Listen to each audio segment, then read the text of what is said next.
So hey anime fans. The series name is What If Naruto x Raven x Starfire Harem. The sun rose up over Jump City, bathing the large city in a beautiful orange glow. The city's citizens either woke up and got ready for their day, or continued to sleep and rest for the day ahead. But for one person, the ray of sunshine that appeared from the window and onto her forced her to groggily open her violet eyes and glare at the interfering light. The Teen Titan member known as Raven sighed as the light refused to leave. Lifting herself up a little, she raised her hand and encased the white curtains in her magic before shutting them fully. Closing her eyes once the annoying task was done, Raven let her head hit the pillow before turning over, allowing her short purple hair to splay about. Only once she got comfortable again did Raven open her eyes and look confused. She had no windows in her bedroom, but she had just clearly closed the curtains on one, turning back over and staring at the window. Raven slowly used her magic to open the curtains,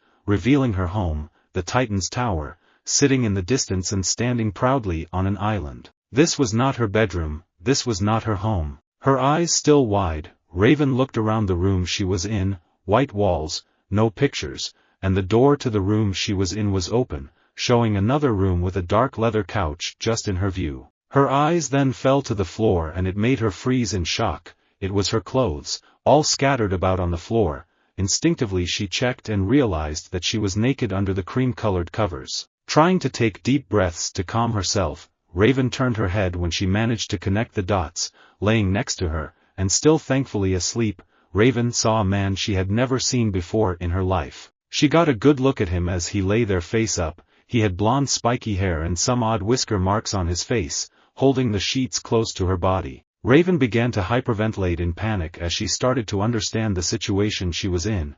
Still trying to catch her breath, she got out of bed and took a shaky step on the floor. She quickly got dressed, trying to be as quiet as she could, but just as she managed to put on her cloak, which slightly helped her feel better, she heard the man behind her move, turning around. Raven watched as he sat up and stretched with a yawn, with the sheet thankfully still covering his lower half, while she oddly watched the stranger wake up. She couldn't help but notice the large scar on the left side of his chest. She blinked as he looked around before finally looking her in the eyes. They stared, violet eyes meeting deep blue. While it only lasted maybe a minute, it felt like hours for Raven as she and the stranger stayed silent, neither knowing what to say to the other. She was desperate to use her powers and teleport away, but she couldn't for some reason. Eventually, the man spoke, choosing his words carefully. "Can you wait in the other room?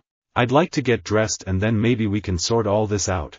Not knowing what else to do, Raven just gave a slight nod before leaving the room and closing the door behind her. With a sigh, the man let himself fall back onto his bed. "What the hell have I gotten myself into?"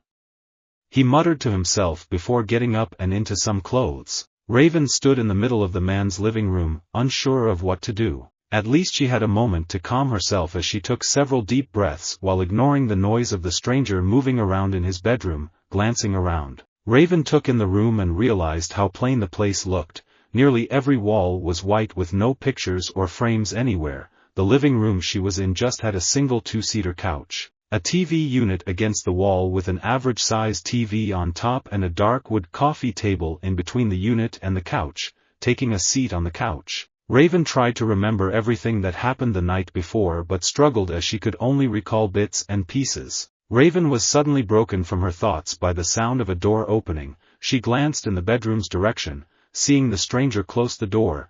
Now that the shock of the events was mostly over with, Raven took a second to take in the stranger's appearance. He wore a black shirt that hugged his body, showing off his physique, and a regular pair of jeans. She didn't recognize him at all, so how did she wind up in his bed? "Tea or coffee?" he asked, walking over to his kitchen. The man's voice slightly startled Raven. Tea, please," she answered. The man nodded before preparing her drink and a drink for himself, which she saw was black coffee. It only took a couple of minutes, which were quite awkward, before he finally sat down on the couch on the opposite side of her. She noted that he was keeping a little distance and was a little thankful, holding the cup of tea in her hands. Raven gave it a gentle blow before sipping it. "This is good," she said, breaking the awkward silence. It had a mint flavor that wasn't too strong or too weak. "Thanks, I thought it might help things a little," the man admitted as he put his cup down on the table. "I'm not gonna lie, this doesn't normally happen to me. In fact, this has never happened to me before. Waking up with a stranger. You don't remember what happened?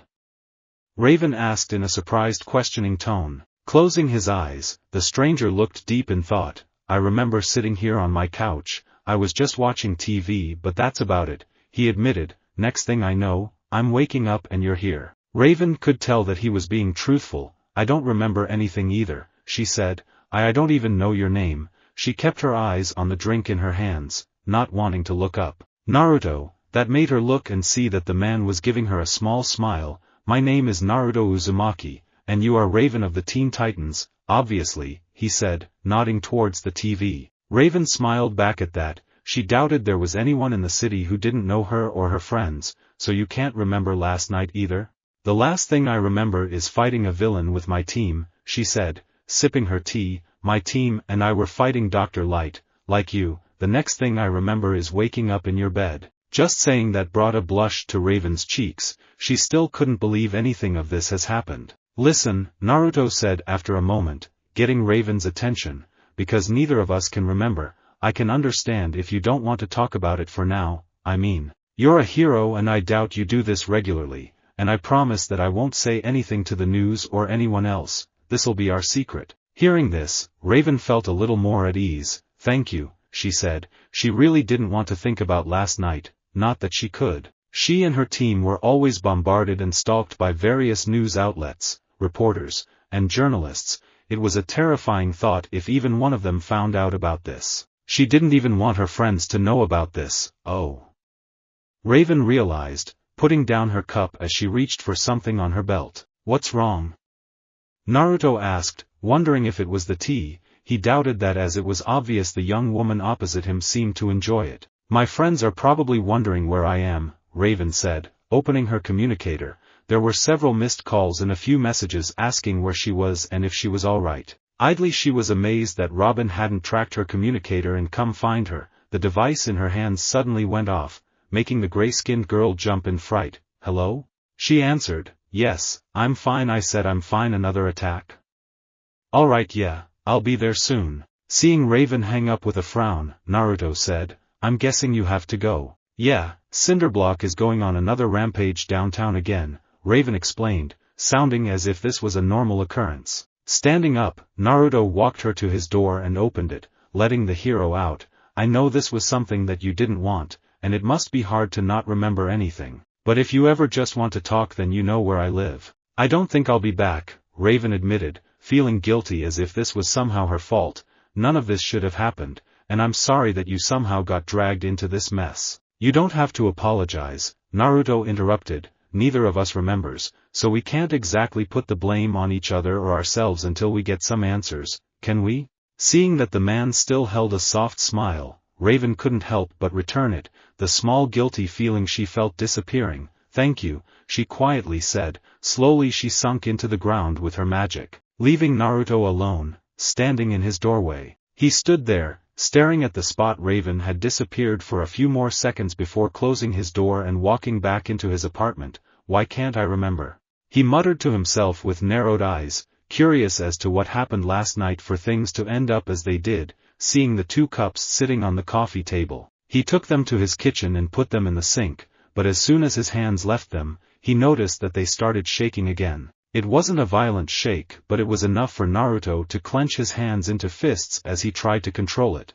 This is gonna be a long day. It was now close to midnight and Raven was now in her bedroom, sitting on the edge of her bed. She was rubbing her temples in annoyance at everything that had happened today. After leaving Naruto's home, she arrived to see Cinderblock throwing Beast Boy around, who was in the form of a rhino. It was just her luck that Green Chongling was thrown in her direction. Thankfully, Beast Boy turned back to normal at the last second before he slammed into her. After that, anything she would throw at the hulking monster would just bounce off of him without leaving a scratch. Robin would mostly throw exploding discs, but they were ineffective, and so was his bow staff, which he constantly used. Beast Boy was only able to halt Cinderblock's movements when he was a large enough animal, but eventually Cinderblock would manage to overpower and throw him away again. Only Starfire could match his strength, and with Cyborg's sonic cannon, they managed to knock the behemoth unconscious. Once Cinderblock had been taken away by the authorities, Robin immediately rounded on Raven and began questioning her along with the others. She was touched by the concern they were all showing, but the constant questions were annoying as hell. They just wouldn't accept that "nothing happened" was a suitable answer. When they realized they weren't getting any clear answer out of her, they decided to fill her in on what happened to Dr. Light after she left. Apparently, the man's tech suit was severely damaged and he was completely traumatized by what she did to him, but was otherwise unharmed. Thankfully he's alive, Raven thought, knowing that if the man had died then she would have never forgiven herself. If it wasn't for her rage then none of this would have happened. In her mind, her emotions have taken form: happiness, knowledge, timid. All her emotions have taken form and they all look exactly like her except for their clothing being different colors, which correspond with what emotion they are. For example, happiness is pink, bravery is green, and so on. Rage was her worst emotion and is one of the reasons she has to control her emotions every waking second. Somehow rage had gotten loose in her mind, which is why she lost control last night, but it still didn't explain her lack of memory and why she and Naruto slept together. God, just the thought of it brought a blush to Raven's face. Anyway, if it wasn't for her two friends, Cyborg and Beast Boy, breaking into her room and using her mirror to gain access to her mind and meeting her emotions, then rage would have taken over and killed everything in sight. For now, at least, rage was locked away in the back of her mind. Even now, she could hear the red cloak-wearing emotion screaming and cursing, promising to destroy everything in the name of her father the second she could take control again. Getting an idea, Raven got off her bed and walked to the middle of her room. Taking a deep breath, she began to float before sitting cross-legged in the air. Closing her eyes, she began to chant, Azarath Metrian Zinthos, Azarath Metrian Zinthos, Azarath Metrian Zinthos. Just as it always had, her magic began to take effect as her eyes began to glow white. Opening her eyes, Raven saw that she was within her own mind, just as she was earlier. It was a dark world, filled with floating rocks. The skies were covered in small white lights that looked like stars. Her emotions named it Nevermore, but Raven didn't care what it was called as she walked down the rocky path that formed before her, hearing wings flapping nearby. She glanced to her side and saw a tree sitting on its own floating island. There were dozens of black ravens sitting on it, each staring at her with 4 red eyes. Even after all these years, those birds always made her uncomfortable as the eyes reminded her too much of her father. Ray. Before Raven could react, she was glomped from behind and it nearly sent her falling to the ground, but she managed to catch her footing just in time. Happy, Raven growled, pushing the object away and turning to glare at it. The object was happiness, her emotion that looked exactly like her except she wore a pink cloak. I told you not to do that, but I wanted to see you, Happy said happily, a big grin on her face. Did you bring any more friends? I miss Sai and BB, are they here too? They were so much fun.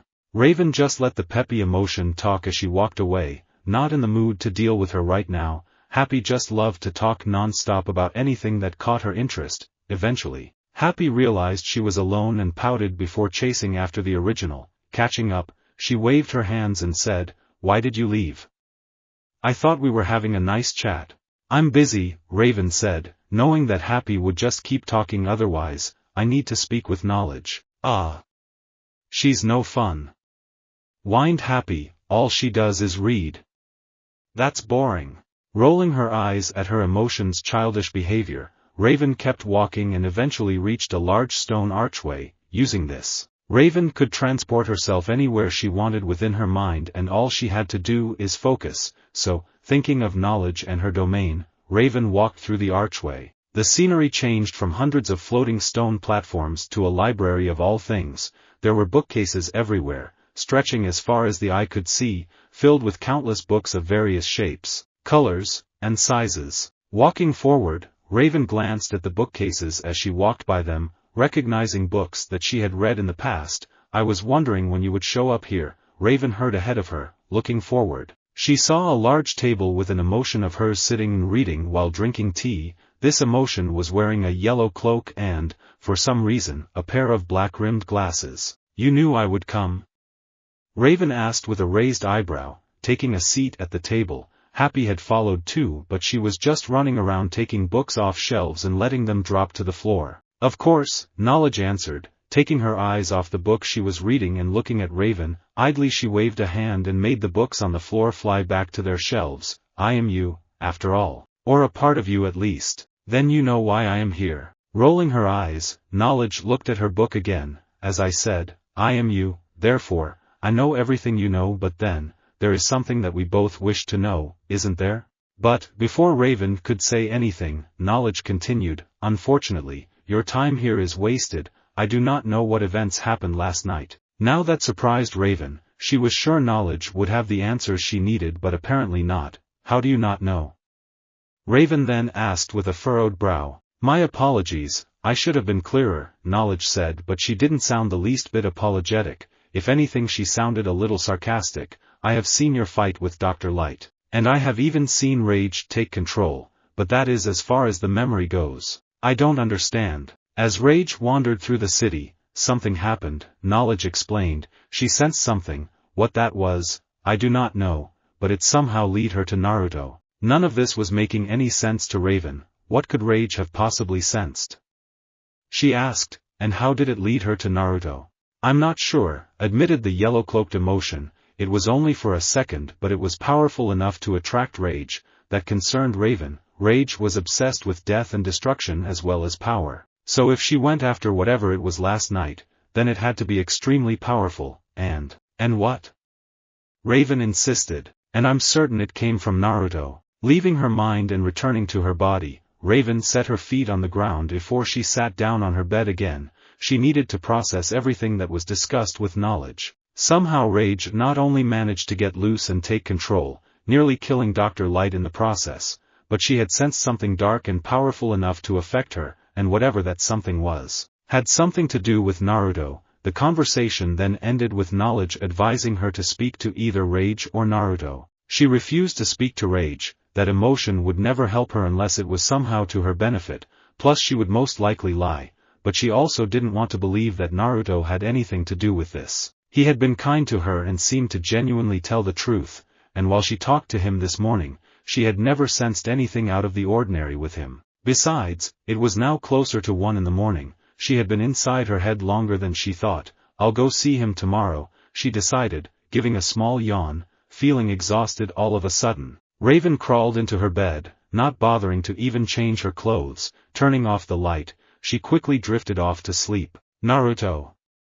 Where are you? We needed you. How could you let this happen? She's dead. All because you were too weak. You should have just let them kill you. Because of you, we're all dead. No.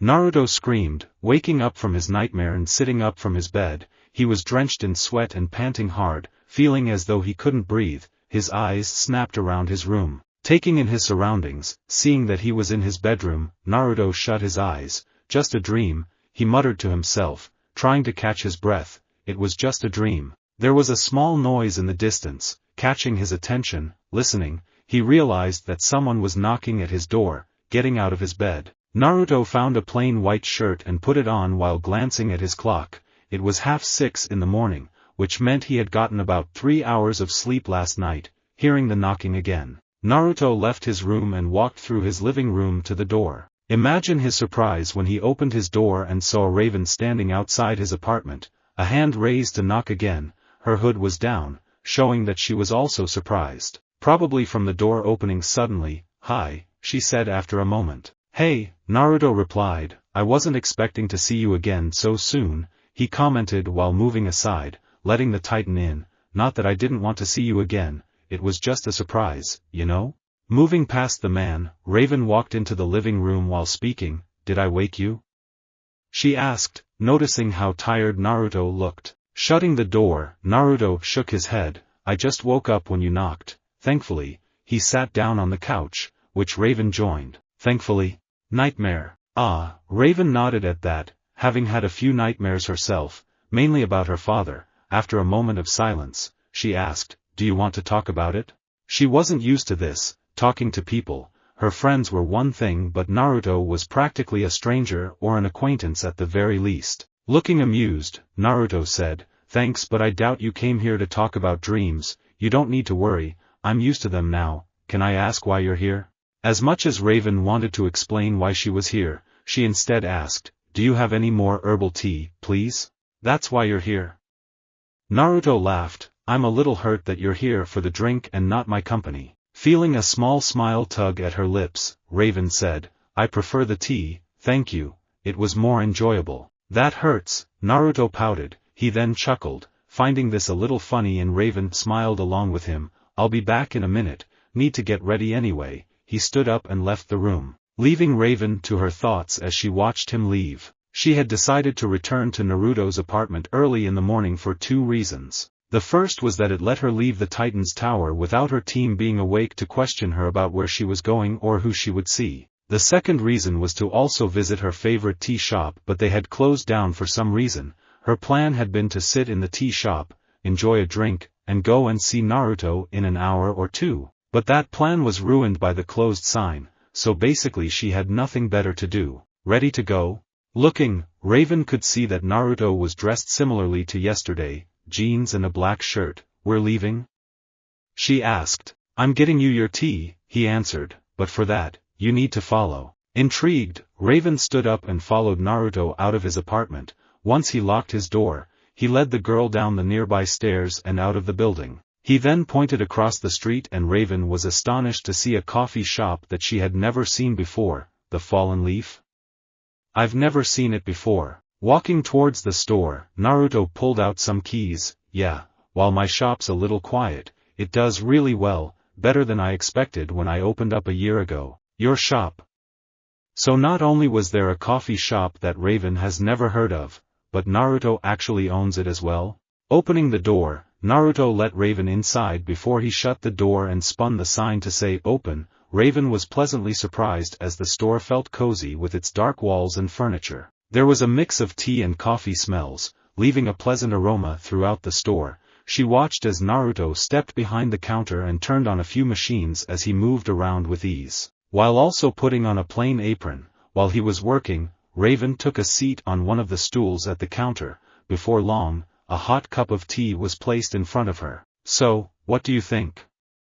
Naruto asked as Raven took a sip of her tea. It's perfect, Raven admitted, feeling herself relax. She decided that this was going to be her regular stop from now on. Naruto could only grin at her words. An hour later and Raven was now sitting at the back corner of the store, enjoying another tea while reading a book. There were a few more people in the store now and thankfully no one was paying her any attention as they enjoyed themselves. Glancing up from her book, Raven looked at Naruto as he poured a coffee for a customer. She had yet to tell him what she knew and to ask him about the energy she sensed, but she was planning to. She just wanted to enjoy her second drink for now. Here you go, Naruto said, placing 2 cups of coffee onto a tray. The stranger in front of him said his thanks and took the tray to his table. Now that he had a quiet moment, Naruto took the opportunity to check in on his guest. Enjoying yourself, I see, he said, taking a seat opposite Raven. Marking where she was in her book, Raven set it down. So far it hasn't been a bad experience,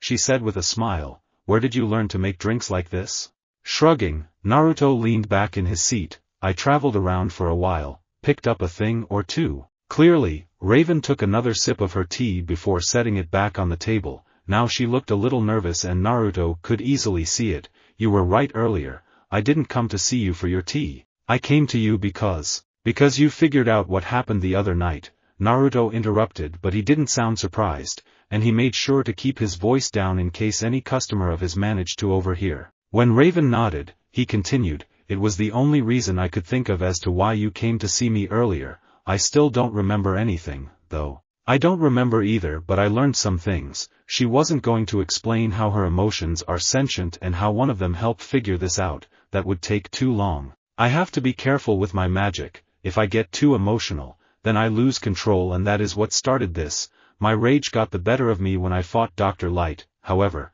something else happened. Crossing his arms, Naruto looked thoughtful. What happened? Just as Raven opened her mouth to ask Naruto about the dark energy Rage had sensed, her communicator went off. Sorry, Raven apologized to the coffee shop owner as she opened her device. Seeing that it was a message from Robin, I have to go, she said with a bit of annoyance. Another bank is being robbed by another villain. You make it sound like it happens every week, Naruto joked, but when he saw the serious look Raven give him, he said, you're kidding, they really try to rob a bank every week? You have no idea, Raven replied as she stood. How much do I owe you for the tea? She asked, reaching for her money. Standing as well, Naruto shook his head. Don't worry about it, they're on me today. Seeing that the sorceress was about to argue, Naruto continued. Think of it as a thank you for all that you and your friends do for the city. Raven nodded. Thanks, I might be back for another drink at some point. And I'll be looking forward to it. Raven smiled at this before using her magic to transport herself to her team. She would leave through the door, but she didn't want to get all the attention she usually got when she goes out in public. After watching the girl leave via teleportation, Naruto sat back and thought. It was obviously important what Raven wanted to talk about, and it sounded like it might have something to do with him. That last thought worried him a little, but he pushed it away. No sense in worrying about something until he had all the answers. He did feel a little bad for Raven, though. She admitted to him that she has to be careful with her magic, and that no doubt meant that she had to be careful at every waking second. Taking the cup of tea that Raven finished, Naruto quickly wiped down the table and walked back to the counter. As he cleaned the cup, along with a few other dishes, something out of the corner of his eyes caught Naruto's attention. Looking at the glass coffee pot to his right, he saw a woman with long dark blue hair and pupilless eyes that looked at him in sadness. She was standing right behind him, close enough to hear her whisper, Naruto. The second she spoke, Naruto could see a trail of blood falling down from the side of her lip. In shock he dropped the cup he was holding, the object shattering when it hit the floor, scaring the customers at the sudden noise. Hinata! Naruto shouted, spinning around, but stopped when he saw that no one was there. His customers all looked at him, but he paid them no mind as he stood there, trying to calm his racing heart. That's not possible, he thought to himself, trying to rationalize what he just saw. She can't be here, but he saw her in the reflection. He heard her whisper his name, and he could have sworn that he felt her breath brush his cheek. So why was he seeing her? Closing his eyes, Naruto took a shaky breath and managed to calm himself after a few minutes. She's gone, he thought. They all are. Seeing the mess he accidentally made, Naruto gave a small sigh as he crouched and started picking up the pieces. He hissed, though, when one of the shards somehow gave a deep cut on his palm. The second Raven appeared with her friends on top of a building across the street from a bank. She immediately grew a headache as she heard Beast Boy and Cyborg bickering about something pointless. It had something to do with pizzas, but she truly didn't care. With practiced ease, Raven used her magic and covered their mouths and give a moment of peace. I'm here, she said, trying not to smirk at the two struggling against her magic. Robin, the team leader, was kneeling near the edge of the building. Good, he said, nodding his head in greeting as he looked through a pair of binoculars. We were alerted to the bank being robbed 5 minutes ago, but, so far, nothing's happened. I'm guessing you already checked to see what's happening inside, Raven then said, looking at the building but not seeing anything out of the ordinary besides it being surrounded by numerous cops. They blocked out all the windows so no one can see inside, but the police did hear a lot of movement before we got here. He then smirked at the hooded girl. I was about to send in Beast Boy as a fly when you showed up, so it will help if you let him go. She would honestly rather keep his mouth covered, but the situation calls for Beast Boy's help, a sentence she never thought she'd think of, rolling her eyes. Raven cancelled her magic, which uncovered Cyborg and Beast Boy's mouths. Both were being overly dramatic as they took big gulps of air, as if they couldn't breathe. Were you trying to kill us? Beast Boy shouted, waving his arms around. If I wanted you dead, I'd force-feed you tofu until you choked on it and your stomach burst, Raven said, giving the green changeling a small glare. No one said anything for a few seconds, too shocked at Raven's words. God damn, dude, Cyborg muttered. Beast Boy could only shake in fear and hide behind his mechanical friend. I was kidding, Raven then said, trying to alleviate the situation. Granted, what she said was a little dark, but it was a joke. Get in the bank already, Beast Boy. Snapping out of his shock, Beast Boy just nodded before shifting into a green pigeon. The team watched as he flew over to the bank and then to one of the open windows. Just as he reached it, Beast Boy shifted again and turned into a little green fly. Friend Raven, Starfire said as she landed on the roof. She quickly made her way to her friends and brought Raven into a literal bone-crushing hug. I could not find you this morning. Grunting as she felt her bones creak at being squeezed, Raven managed to push the happy alien away. What have I told you about hugging? She asked, rotating her arm to get the feeling back. Starfire just gave her a sheepish look. making Raven roll her eyes, and I was busy this morning, had some business to sort out. What business? Cyborg asked, unknowingly beating Robin to the question. The boy wonder looked interested as he listened in while watching the bank. Personal business, Raven answered with a sharp look. Her private life was going to stay private, even from her friends. There's the idiot, she said, changing the topic and pointing to the green pigeon flying towards them. Beast Boy flew over and changed back to normal as he landed on the roof. He looked worried and crazy, well more crazy than usual, as he pointed at the bank. Dudes. You're not gonna believe this. Seeing that they were waiting for him to explain, he continued, there's no one there. Okay, try explaining that, Robin said with a raised eyebrow. The doors to the bank burst open as the Titans ran in with their weapons and powers ready, but, just as Beast Boy had said, the bank was completely empty. This doesn't make any sense, Robin said out loud. We were watching the exits, there was no other way out. There's no one on my sensors, Cyborg said while looking at the screen on his arm. It's just us in here. It was eerily silent for a bank. Each step they made echoed in the room they were in. Cyborg, you and I will check the security room and see if we can find some answers on the monitors, Robin ordered after a moment of thinking. Raven, you take Starfire and Beast Boy. I want to know if anything was actually taken. With each Titan nodding at their leader, the team split up into the two groups. Every hallway they walked down and every room they passed was completely deserted. If it wasn't for the random warm cup of coffee, then they would have believed that no one had been in this bank for ages. So, what are we thinking? Cyborg asked, striking up a conversation as they neared the security room. About the situation? Robin asked back to clarify. Hard to tell now. We'll know enough when we check the cameras, but I'm guessing secret tunnel or something. It's the only way I can think of for everyone to vanish like this. That made sense to Cyborg. Could work. I figured alien invasion, but there was nothing in the atmosphere. They reached a large metal door with a keypad by its side, seeing that it needed a passcode. Cyborg took off the faceplate and hooked himself up to the wires. This will just take a second. Carefully looking around, Robin narrowed his eyes. He recognized the feeling he was getting, the feeling that someone was watching him. It was an instinct that Batman drilled into him when he was first taught. Hey, Cy. Do you see anything on your sensors? He asked, but highly doubted it. Looking at the brightly colored hero, Cyborg checked the screen on his arm and pressed a few buttons. Other than you, me, and the others, I've got nothing. There was a ping and Cyborg looked at the door with a grin. Alright, I'm in. Cyborg went in first, but Robin stayed out in the hall for a few seconds, staring at the corridors for a few seconds before following his friend. Just like the rest of the building, this place is empty. Let's just check the cameras already, Robin ordered. I don't think we are alone here. What if everyone here turned out to be invisible aliens that are just walking around us? Shut up. Ooh. What about a secret tunnel that's somewhere in the building and all the bank people are waiting at the end? Shut up. Friend Raven, you seem to be on the edge. Is everything alright? The headache that appeared when she showed up to help her team felt more like a migraine right at this moment.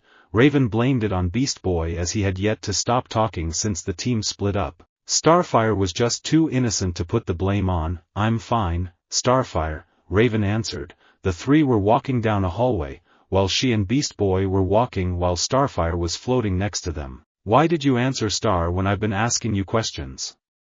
Beast Boy asked loudly, moving into Raven's personal space. With barely a thought, Raven's magic encased Beast Boy and threw him back down the hall they walked down. Because she annoys me a lot less, Raven answered as if it was obvious, uncaring if the boy heard her or not. Every room they checked seemed fine, nothing was out of order that they could tell, nothing was broken and the paperwork was all sorted neatly on every desk. Beast Boy even turned himself into a bloodhound and started sniffing around, but, judging by the sad whining noise he made every so often, he could detect nothing out of the ordinary. Pulling out her communicator, Raven flipped it open and called Robin. We've found nothing so far. Have you or Cyborg discovered anything? No, Robin replied through the device. The security system's been tampered with, so there's no recordings at all. Cyborg's trying to recover some of the data, but it's not looking good. Raven frowned at that. Whoever's behind what happened here certainly knows how to cover their tracks. Okay, we'll keep looking. I'll let you know when we've checked the vault. Be careful, Robin warned. I can't shake the feeling that someone's watching us. Understood. Raven pocketed her communicator with a sigh. why couldn't things just be simple?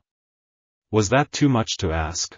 Thankfully they were nearing the bank's vault, so, as long as nothing goes wrong, this shouldn't last any longer than it should. Come on, she said, getting her friend's attention. We just need to check the vault and then we can regroup. She wondered if Robin was just being paranoid about feeling as though someone was watching. While it was possible, as well as likely, that still didn't mean he was right. She couldn't sense anyone else in the building other than her friends, so they should be alone. When they reached the vault, Beast Boy gave an impressed whistle as he gazed at the large circular metal door that you'd see in most movies. Just imagine how much money's in there, he said. Drooling at the thought of all that cash and wishing he could have it, he liked to think that if he was a villain, he'd be rich by now and was able to beat any hero that comes after him. Starfire walked up to the door and examined it. It is locked?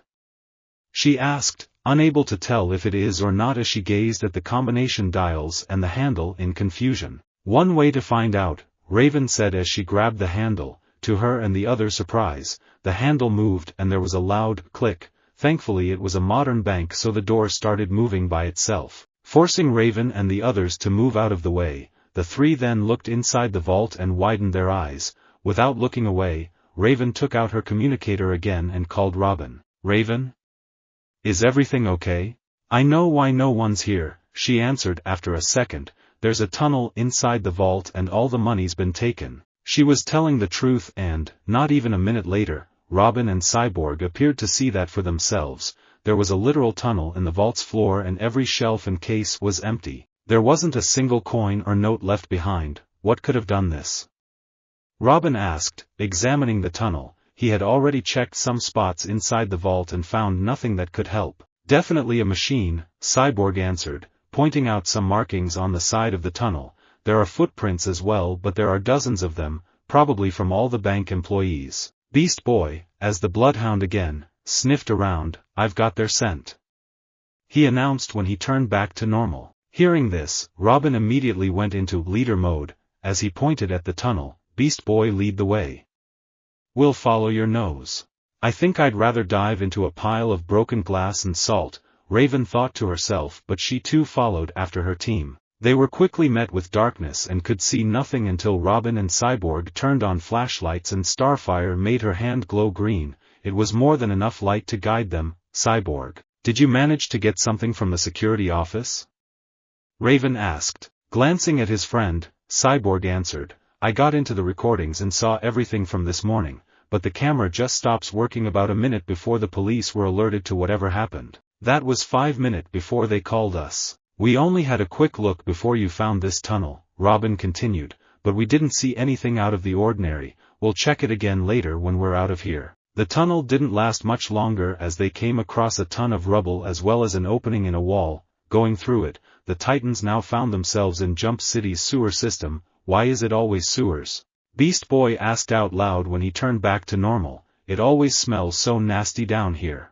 Then you should feel at home, Raven said without missing a beat. They continued walked down the sewers, unsure what to expect as nothing seemed out of the ordinary. Do you guys hear that? Robin asked after a minute of walking. They stopped and listened carefully, only just able to hear a noise that sounded like someone was talking loudly. I'm getting movement on my scanners, Cyborg said as he looked at his arm. I'm getting more than a dozen movements actually. I believe they are up ahead, Starfire said quietly as they neared a corner, peeking around the corner. The team were very confused when they saw the bank employees all moving about as they packaged the money that was stolen into wooden crates and then into a white van. I do not understand, Starfire admitted. Did the people that work at the bank steal from themselves? Cyborg was the first to answer. It looks like it, he said, sounding unsure himself. They're being controlled, Raven said with narrowed eyes. She continued as the others looked at her. Someone is using magic to control them all. I can sense the same type of magic on each of them. Looking back, Robin did notice that each bank employee were moving about in a zombie-like state. Can you tell who's controlling them and where they are? He asked. He couldn't see anyone acting differently, but there may be someone hiding from their vantage point. Concentrating, Raven looked at each employee with a frown. So far no one was standing out. They each looked like regular people and she could sense only a minuscule amount of magic in each of them. Which was the spell used on them? There, she said, pinpointing the source of the magic. the person that cast it was sitting in the driver's seat of the van, which explains why they couldn't see them. "Let's go then," Robin said. "Remember, they're just civilians, so be careful." Come on, come on."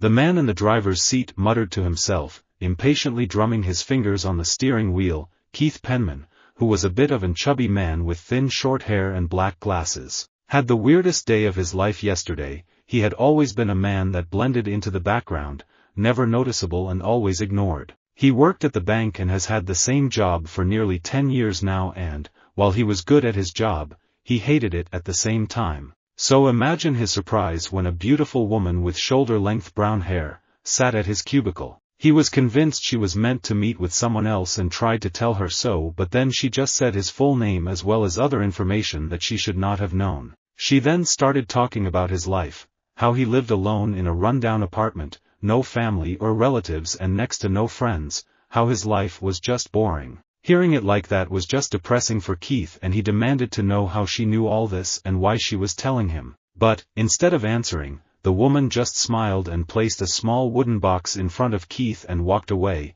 It was so strange for Keith that he just sat in his chair for another minute. He wasn't even sure what to do at that moment until he looked at the box in front of him, curiosity getting the better of him. He opened it and saw a red jewel necklace and a small note. All the note said was to wear the jewel and he will then have control. Of course he didn't believe it, thinking that it was just one of his idiot coworkers messing with him again. They loved doing that. So imagine his surprise when he put it on and said to one of them to get him a coffee, only for them to do just that.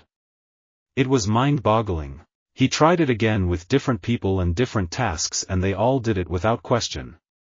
And they never remembered. It didn't take him long to realize he had the perfect opportunity to do something he had always wanted to do: rob the bank. Rob the bank that always refused to give him the promotion or the raise he deserved. So, after work yesterday, he went out and found a construction site. He told a few workers there to go into the sewers with their machines and dig a hole to the bank safe. He also made sure to tell them to return to their construction site when they were done. Then, this morning, he went to every employee that was in today and told them to close the bank and to follow him to the vault and take everything inside. He also made sure to tell the security guard to erase the recordings. And now here he was, waiting for his brainwashed co-workers to finish putting all the money into the van he rented.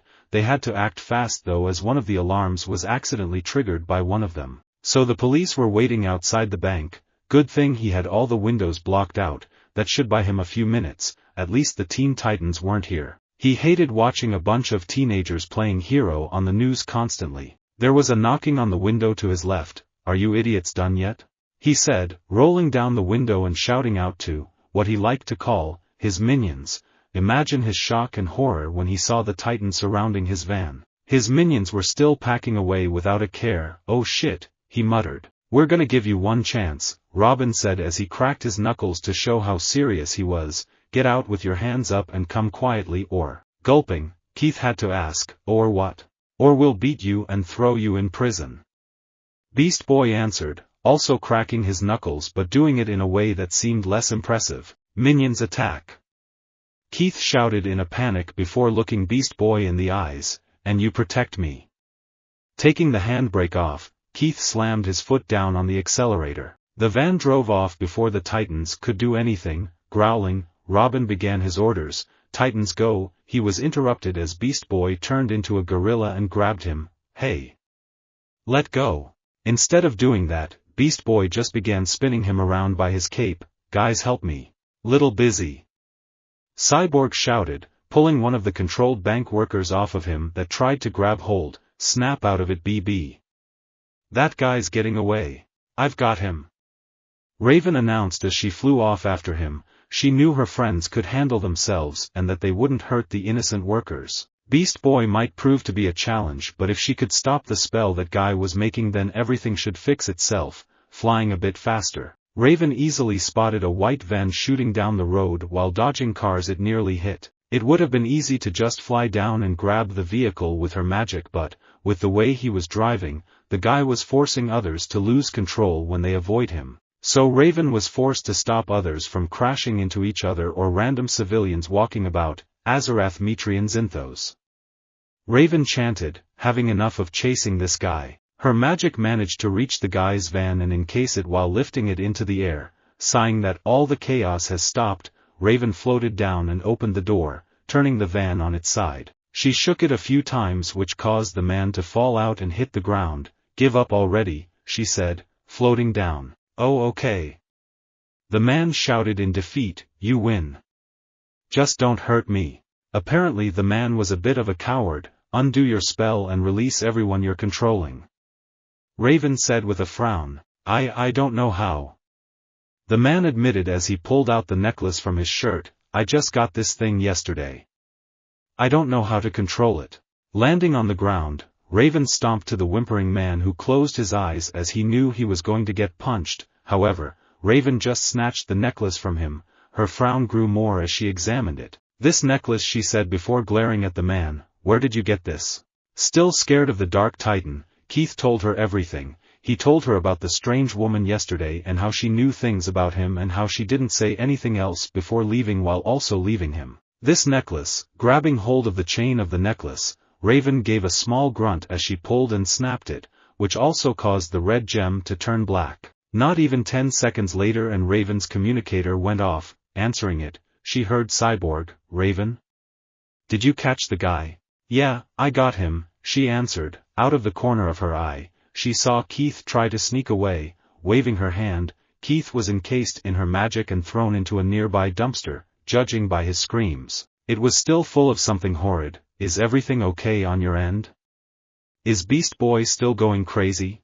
"Everything's good now," Cyborg answered, making Raven sigh in relief. "All the bank workers have no idea what's going on. The last thing they all remember is walking into work this morning. Even Beast Boy doesn't remember anything after that guy took control. As long as everyone was okay, that was the main thing. I stopped the spell. It was from a necklace the guy was wearing. Listen. I explain more when I'm back with you and the others, but you need to know that someone handed the guy the necklace. He doesn't have the capabilities of doing this alone." You could hear Cyborg frowning from the way he spoke, which means someone else caused all this to happen. "Alright, I'll let Robin know.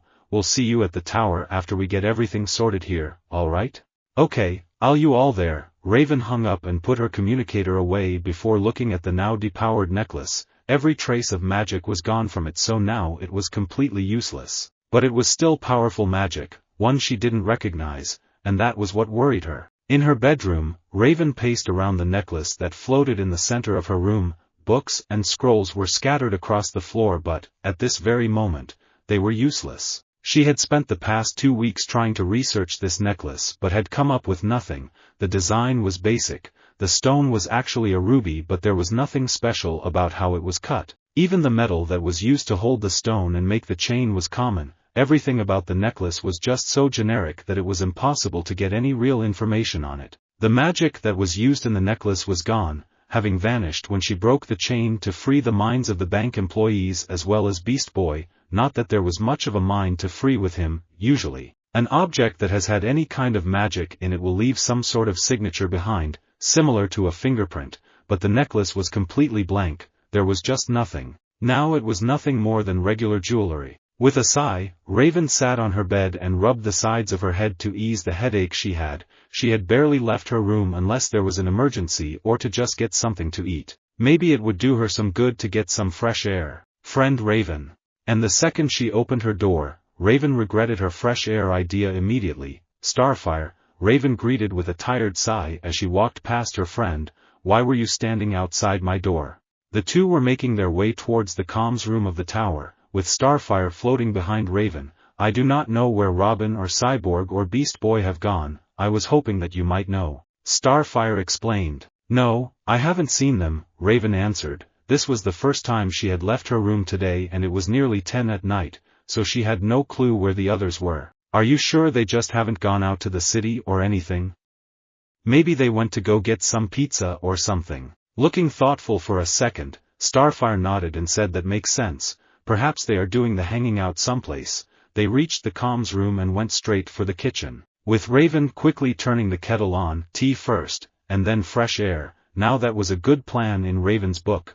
Perhaps we should do the hanging out, Starfire suggested with a smile. Tomorrow we can travel to the mall of shopping, or perform braiding maneuvers on each other's hair. Starfire, Raven said firmly, stopping the orange-skinned teen from listing more activities as she poured her drink. I would rather not do anything like that. What I'd rather do is have my tea and be left alone, okay? With that said, she took her tea and moved to sit on the couch. Pouting, Starfire just nodded as she stayed in the kitchen, already planning on other activities that she and Raven could do later. Perhaps I can make a Tamaranian dessert as a token to our friendship.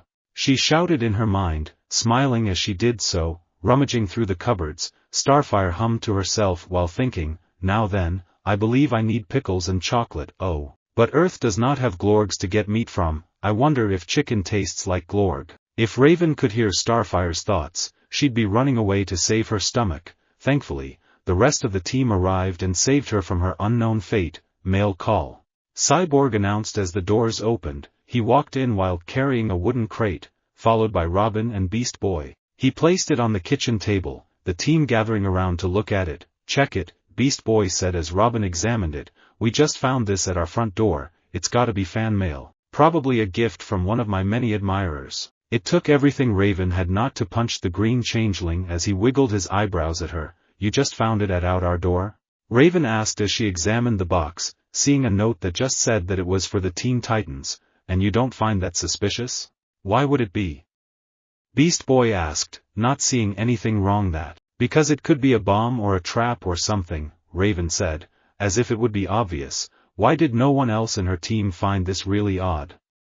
We don't know where it came from or who it's from. Gripping the top of the box, Cyborg tore off the lid while saying, well, there's one way to find out. Judging by the fact that it didn't explode and they weren't dead, Raven could only assume that the crate wasn't booby-trapped. Each Titan looked in the box with interest and 4 out of 5 of them looked happy with what was inside. You have got to be joking, Raven muttered as she picked up a small puppet of herself. Each of them had a puppet that looked exactly like them, and it was incredibly eerie to Raven that she could see how exact the handheld toy was, the outfit, the length of hair. Whoever made this even made sure to add a small red stone to the forehead. This is cool, Cyborg said, laughing as the puppet version of himself's eye lit up like his does. They all began playing with the puppets, but Raven just sighed and tossed hers back in the box. Without another word she left the others to play with themselves as she went back to her bedroom for some peace and quiet. After another couple of hours of staring at the annoying necklace, Raven decided to give up for the night and went to bed. She was dead tired, so it didn't take long for her to fall asleep. The other Titans also went to bed, having exhausted themselves from playing with their new toys. Even though she had been in a deep sleep, a noise managed to wake Raven up. Groggily, she got out of her bed and opened the door, only to jump in fright at the sight of Starfire, who also got a fright. Raven, you have also heard the strange noises? Starfire asked once the two calmed down. You mean the noise of you talking to yourself outside my door?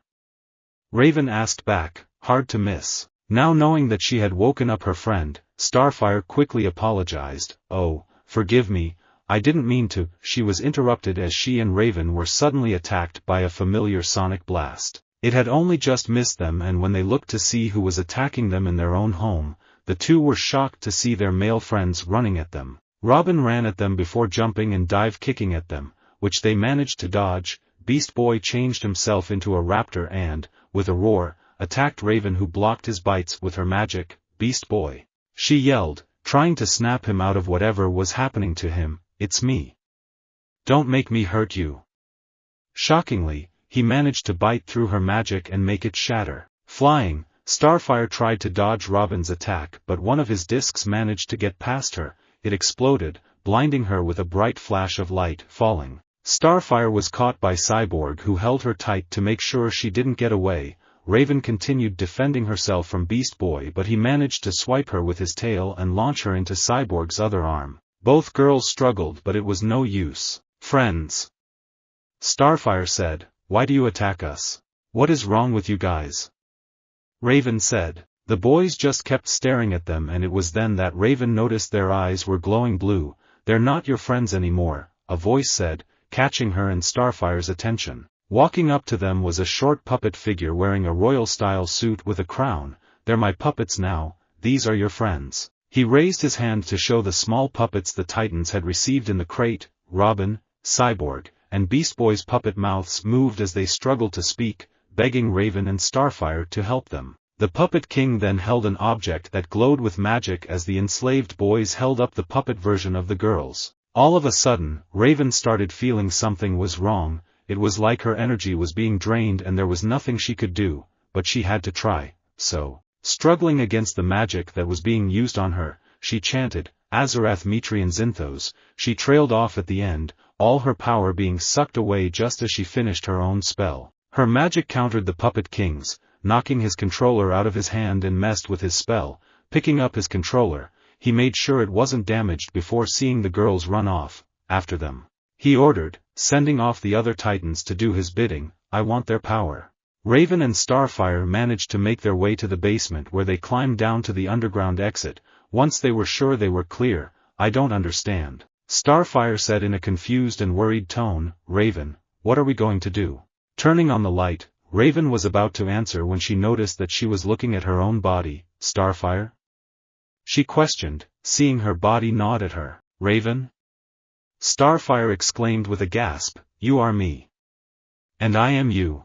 Groaning, Raven slapped her, or rather Starfire's, forehead. Oh, this is just. She stopped as Starfire kept panicking, accident using Raven's magic to make the light explode. Perfect. She finished with a sigh. Okay, so somehow that Puppet King, whoever he is able to use magic and used it to trap the souls of our friends, Raven thought as she and Starfire walked down the streets of Jump City. Having been able to make their way through the emergency exit they used, I guess I managed to interrupt his spell when he was trying to get our souls, which would kinda explain how our souls went into the wrong bodies. What wasn't helping the situation was that Starfire kept complaining, oh, Raven.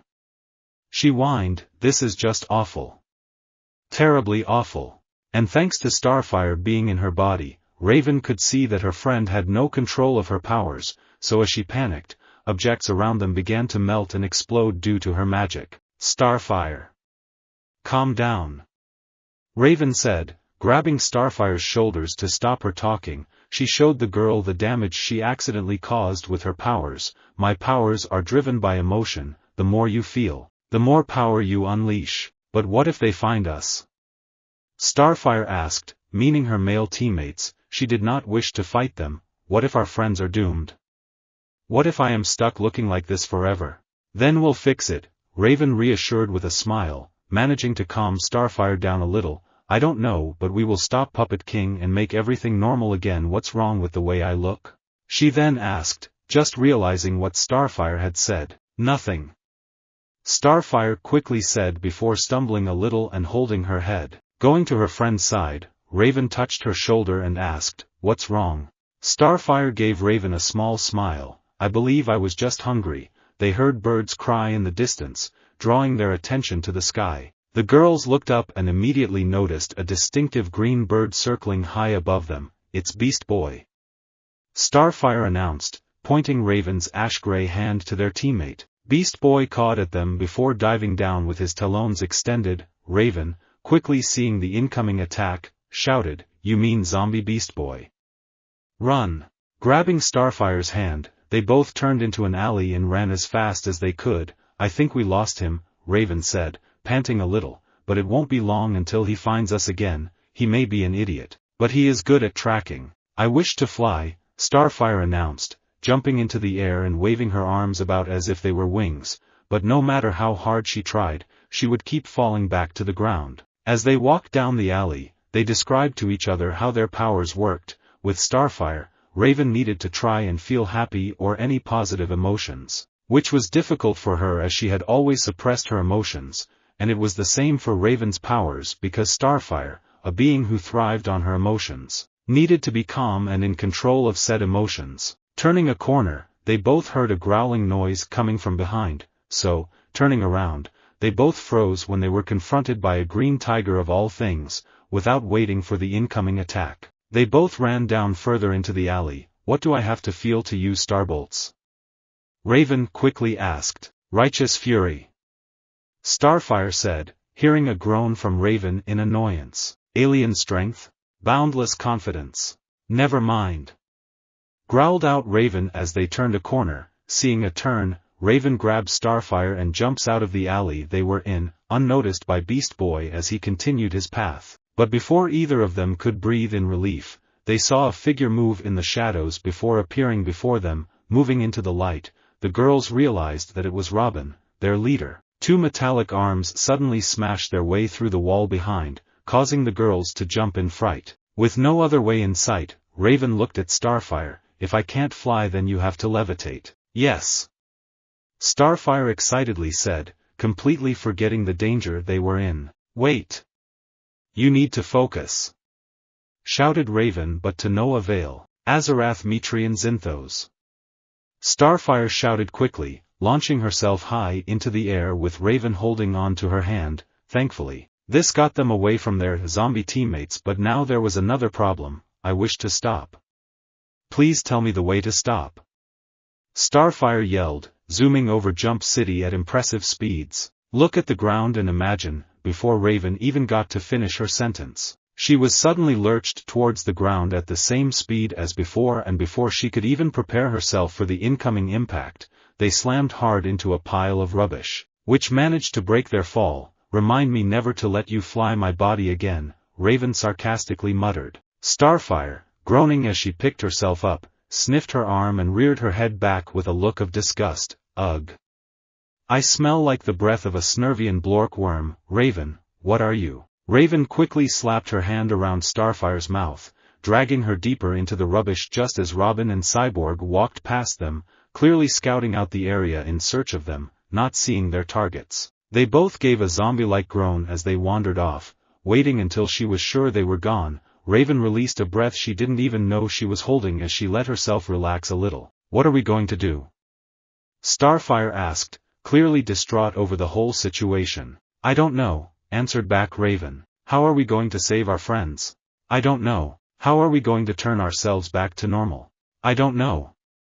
Raven shouted, uncharacteristic, slamming a fist into the ground which caused some cracks to appear. Starfire stayed quiet at that, not expecting the sudden anger that Raven showed. However, a voice appeared from behind which caught their attention. Raven? Turning, Starfire was surprised to see a blonde male she didn't recognize staring right at her. She was also surprised that he seemed familiar with Raven. As far as she knew, Raven didn't have any friends outside of the team. Now realizing that the person was waiting on her saying something because he thought that she was Raven, Starfire nervously began to talk. Oh, hello? The boy stared at her, just as Raven smacked her own forehead. She didn't need this right now. She didn't want to get him involved in something so dangerous. Naruto raised an eyebrow at the situation before saying, You're not Raven. The girls looked surprised that he managed to figure that out when Starfire had only said one word. No, she isn't, Raven said after a moment. What are you doing here, Naruto? She asked, wondering why he was in some random alley. Now you sound like her, he said with a small chuckle before answering. I live here, remember? He raised his hand to show he was taking the rubbish out when he had come across the two of them. Looking around, Raven recognized the building where Naruto's apartment was. Somehow she and Starfire had accidentally flew here of all places in Jump City. What were the odds? Can either of you explain to me what's going on? And why you two have swapped bodies? Raven was about to answer when all three heard a particularly loud caw in the distance. Looking, they just managed to see a green bird flying around nearby. We need to get inside, Raven said, sounding a little desperate as she pushed Starfire and Naruto into the building. They managed to get inside, just as Beast Boy looked in their direction before flying off. All right, Raven said, carefully glancing outside. I think we're safe, for now. She turned around and stopped when she saw Starfire standing in front of Naruto, shaking his hand eagerly. Hello. My name is Starfire. It is most pleasant to meet a friend of Raven. Returning the handshake with almost equal enthusiasm, Naruto said, and I'm Naruto. Always nice to meet a new friend. They were both so cheery that it made Raven feel a little nauseous. I need a drink, she said, walking past the two and up the stairs, knowing that she was going to his apartment. Naruto followed as he chatted a little with Starfire, the two becoming fast friends. Soon, they were all sat in the living room, with Raven and Starfire on the couch and Naruto on one of his kitchen chairs that he brought in. They each had a drink in hand, which Raven sipped happily, already feeling herself relax a little from the situation. Okay, now can someone explain what's going on? Why were you both hiding from your teammate? Naruto asked. We were attacked by the Puppet King who has trapped the souls of our friends into little puppets, Starfire answered. We do not know how he has done this and we have somehow swapped bodies. And I'm guessing that your friends' bodies are being controlled by this Puppet King person who ordered them to hunt you both down, Naruto deduced. Smart. And how is that smart?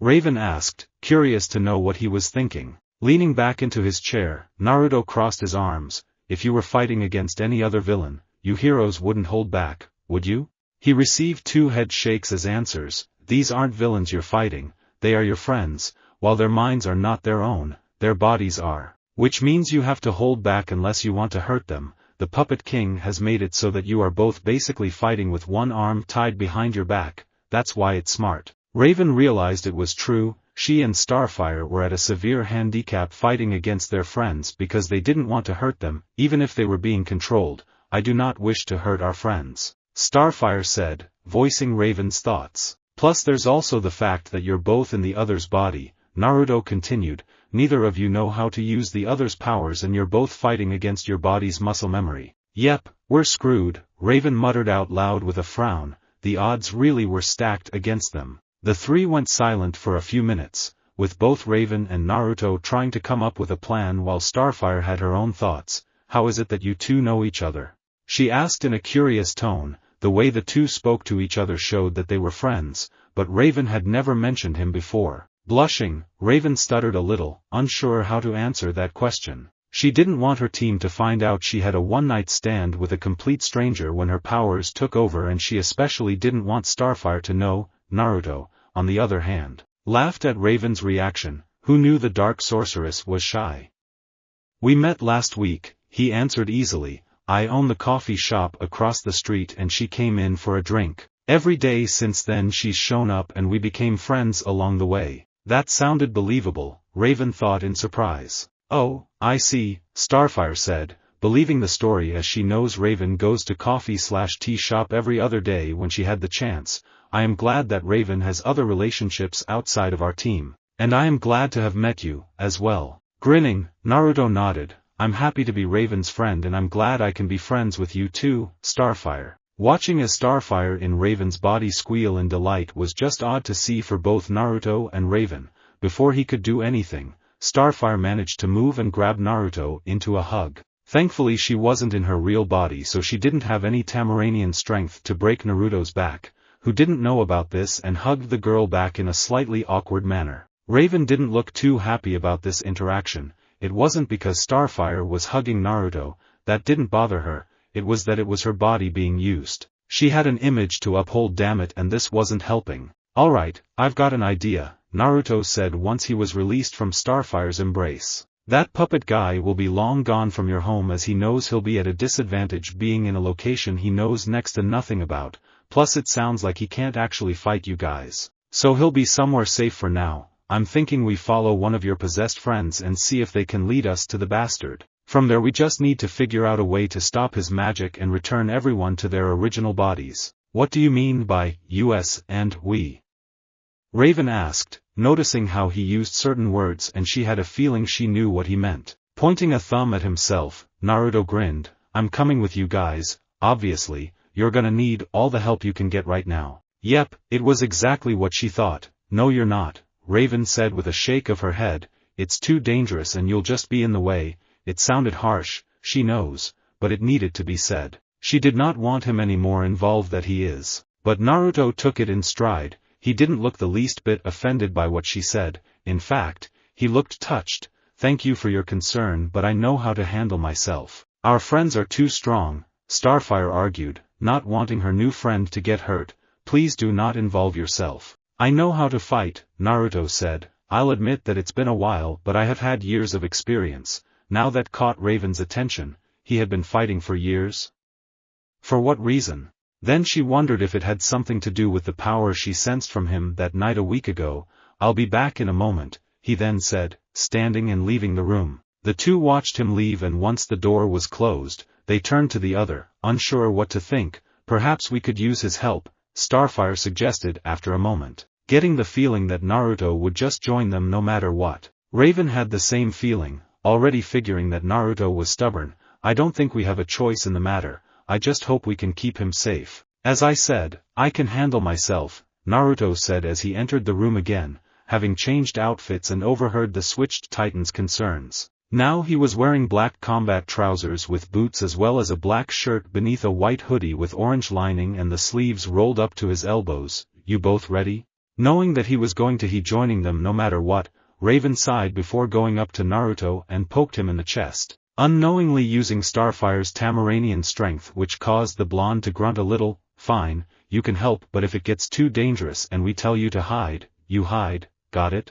The stern look she gave him made Naruto nod his head. Why do I get the feeling she'll only hurt me if I don't listen? He wondered, feeling a small shiver run down his spine from Raven's stare. Got it, he replied. You order, I listen. Satisfied, Raven nodded back and headed for the door. Let's go then, the sooner we do this, then the sooner we can get back to normal. Of course your friends go into hiding just as we start looking for them, Naruto said as he and the others walked down an alley, being careful to check the corners just in case of an ambush. So, how are you both doing?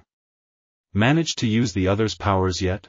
While they have been looking for the possessed Titans, Naruto had suggested for both Raven and Starfire to try and learn how to use the others' abilities so that they may put up a better fight when the time came. However, judging by the annoyed look Raven had and the saddened one Starfire wore, Naruto just knew that they hadn't made any progress. I have been trained for years not to use my emotions, Raven said with a scowl. It's just not natural for me to feel things, not like how Starfire does. And my people use our emotions to empower ourselves, to make ourselves stronger, Starfire stated. It is difficult for my people not to express themselves. They're total opposites, Naruto thought, knowing it was obvious, not only in their looks and personalities, but the way their powers and abilities worked were the opposite of the other, making things more difficult for them. Noticing Raven looking at him, he raised an eyebrow. Something wrong? Your hand, she said, pointing a finger at it. It's bandaged. Looking, Naruto could see she was staring at his right hand that did have a bandage on it. Right, forgot about that. After we last talked, I accidentally dropped a mug when I went to pick up one of the pieces. I cut myself. He moved the bandage a little to show that the cut was still there. It's okay, though, it doesn't hurt anymore. Raven was about to tell him that she'll heal his hand when she gets her body back, but, before she could say anything, Starfire gasped and pointed up towards the sky. Look. She called a little too loudly. It's Beast Boy. Naruto and Raven followed her line of sight and saw the Beast Boy as a bird flying high above them. Thanks to Starfire's shouting they had to quickly hide and were fortunate as it seemed like the Green Titan hadn't heard them. They watched as he flew about the area, giving a random caw before eventually flying off in a random direction. Being quick to follow, the trio soon found themselves near an abandoned theater. Seriously, Naruto muttered as he and the others hid in a nearby alleyway, peeking around the corner to see Beast Boy make his way into the theater. What is with bad guys' obsession with abandoned places? It's the first place anyone is going to think to look. Raven shushed him just in time as Beast Boy reemerged from the theater as a Doberman, sniffing around the perimeter. After several minutes, he walked off and it gave the group a chance to move towards the building, examining the many boarded-up windows. Naruto frowned. If we try and pry them off then we'll make too much noise. We need to try and keep the element of surprise. Then we should head to the roof, Raven suggested. There's usually a way into places like these up there. Seeing this as a chance, Starfire smiled as she placed her hands on Raven's shoulders. Now, do as I instructed, think of something joyful. As Starfire began to list off all the things that made her joyful, Raven instead ignored her and closed her eyes while taking several deep breaths. Slowly, she began to float and, seeing that this was their chance, Naruto and Starfire took her hand and they all flew to the top of the building. Thankfully it was a slow flight instead of the chaotic fast-flying Starfire managed earlier. They made it to the roof without anyone noticing and Starfire began to clap quietly with a large smile on her face. Very, very good. What was your joyful thought?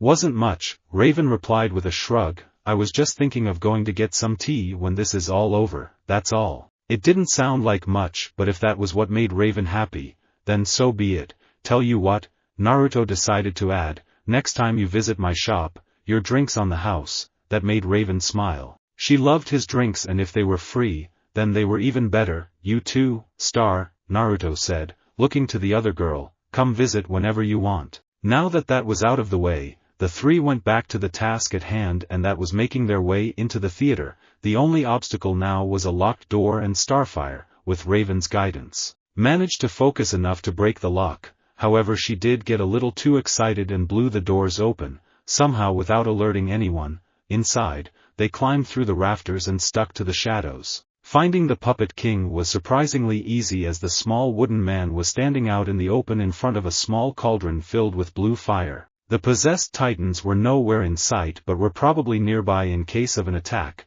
The three widened their eyes when they saw the Puppet King hold the captured puppet titans above the flame. No, Raven whispered, gripping and cracking the wooden rafter she was on. Starfire, not wanting to see her friends perish, quickly used Raven's power and caught the puppet titans as they were dropped. The Puppet King, seeing this, spun and saw his enemy hiding above him in the rafters. No! Bring them back to me! The Puppet King ordered, bringing the possessed titans into the room. Oh, that can't be good, Naruto muttered, seeing Cyborg ready his arm cannon and aim at them, and he was right as a sonic blast was fired at them, destroying the rafters and throwing the three down below. Before he could make sure the girls were okay, Naruto reacted on instinct and ducked, avoiding a flying kick from Robin, who sailed past him. Alright, so I'm fighting you then, Naruto said, cracking a few knuckles before getting into a stance. I'll try not to hurt you too bad. Possessed Robin just stood and stared for a moment before taking out a small weapon. It then extended, showing it was now a bowstaff that he spun a little. The two ran at each other, with Robin swinging down his weapon. Avoiding the weapon was easy for Naruto, as he kept evading the attacks, and he even managed to land a few punches to Robin's torso, forcing the controlled masked teen back a few times. Seeing an opening, Naruto stepped aside as the bow staff was swung down. It hit the ground with a loud clang, and he then stepped on the weapon before slamming an open palm against Robin's chest, launching him away and into a crate. He didn't stay down as he ran at Naruto again with a birdarang in hand. He swung at the blonde as soon as he was close enough, only just managing to slice his trouser leg before he was pushed away. Knowing that the possessed titan was going to keep coming at him, Naruto kicked up the bow staff and spun it around before he too ran at Robin. Sorry! Shouted Starfire as she used Raven's magic to throw crates and items at Beast Boy. She was still holding onto her trapped friends as she flew. The Changling dodged most of the projectiles but was hit a few times. Even though Starfire knew that she was not fighting her friend, it still made her upset that she had to fight him all the same. Beast Boy, who changed into a hawk so that he could keep up Starfire in the air, weaved through the air, dodging boxes. With his talons extended, he aimed at Starfire, but a crate was suddenly slammed into him, throwing him against the wall nearby. Turning back to his original form, Beast Boy rubbed his head before staring at Starfire again. He then shifted into a large gorilla as he beat his chest and roared, grabbing onto a rope, which surprised Starfire as it should have been impossible to take his weight. Beast Boy began to swing towards her, easily bashing away anything that Starfire threw at him. Raven ducked as she avoided Cyborg swinging at her. She cursed herself slightly as she couldn't do anything against her friend. She didn't have Starfire's strength or Starbolts. All she could do was fly, and even then, she had to concentrate to do that. Come on, Righteous Fury, Raven muttered to herself, remembering what Starfire said to her earlier. Gasping as her back hit a wall, Raven flipped over Cyborg as he punched the wall where her head just was. This gave Raven a quick moment to breathe as Cyborg seemed to be stuck. Raven began to shake her fists about a little, trying with all her might to will some Starbolts, but nothing happened. Damn it! Shouted Raven as she saw Cyborg rip his arm out of the wall and turn to her, changing his arm into his sonic cannon. Reacting quickly, Raven jumped off the rafter they were on, Cyborg's attack barely missing her. However, just as she began to fly, Cyborg reached over and grabbed her foot, swinging her down into the ground. With the air being knocked out of her, Raven stayed on the floor as she groaned in pain. Looking back up, she gasped when she saw Cyborg point his sonic cannon right at her head before he planted his foot onto her stomach. Nearby, Naruto was forced on the defensive as Robin kept attacking him. His back was against the wall and there wasn't much he could do unless he wanted to hurt Robin, not that he was left with much choice. That was when he saw what was happening to Raven and how Cyborg was aiming his sonic cannon at her. No. Naruto shouted, seeing no other choice. He dropped the bow staff he had been using to defend himself. At the same time, he managed to grab Robin and slam his head into the wall, disorientating him in the process. He didn't bother checking to see how Robin was doing before running off towards Raven. Seeing the sonic cannon glow, Naruto scowled, "Damn it. There's no time." Raven could only stare at the sonic cannon in despair, unable to fight against Cyborg, but something unexpected happened. 1 second, she was lying on the floor, helpless. The next, she was standing nearby and had a perfect view of Naruto laying where she had been. What was also surprising was the glowing orb he held with his right hand. "What?" was all Raven could say. "Rasengan!" Naruto shouted, thrusting his attack straight into Cyborg's sonic cannon. There was a large explosion and Raven was forced to cover her eyes for a moment to let the dust settle. When it did, her eyes widened when she saw that Cyborg had been blown away and crashed into several crates. The cybernetic teen's arm cannon completely destroyed up to his elbow. Snapping her head to where the explosion had happened, she could see Naruto kneeling on the ground and coughing. "Are you okay?" Raven asked, going to his side. She carefully took hold of his arm and helped him stand, which he did with a grateful nod. She wanted to ask about the strange attack but figured she could ask later. "I will be," he answered. "What about you?"